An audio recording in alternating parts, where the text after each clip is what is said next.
এখনকার জেনারেশনের উচ্ছৃঙ্খল মেয়েদের চেয়ে একটা বিটিএস আর্মি মেয়ে অনেক বেটার। কেন বলছি শুনুন।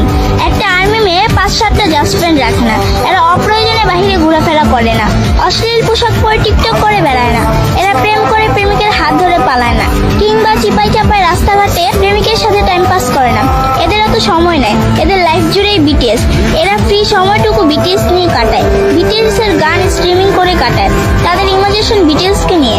মন খারাপ হলে এরা বিটিএস এর ফানি ভিডিও দেখে নিজেদের মুড নিজেরা ঠিক করে নেয়। এরা অযথা স্টাইল করে বাহিরে ঘোরাফেরা করে না, ছেলেদের অ্যাটেনশন ফিক করে না, এরা রুতুপুতু পছন্দ করে না, আর ওরকম ভাবে ছেলেদেরকে পাত্তাও দেয় না। এখন বলবেন তারা কি বিটিএস এর জন্য আজীবন সিঙ্গেল থাকবে? জি না, সময় হলে এরাও পরিবারের পছন্দ মতো ঠিকই বিয়ে করে নিবে। সে চিন্তা আপনাদেরকে করতে হবে না।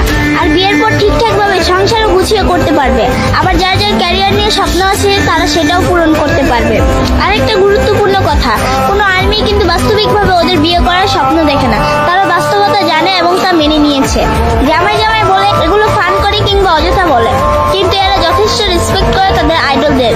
সবশেষে একটা কথা বলবো, একজন আর্মি জানে কিভাবে সাপোর্ট দিতে হয়, প্রকাশ না করেও ভালোবাসা যায়, একতরফা হলেও কিভাবে প্রায়োরিটি দেওয়া যায়, সারা দুনিয়া বিপক্ষে থাকলেও কিভাবে প্রিয় জিনিস আঁকড়ে ধরতে হয়।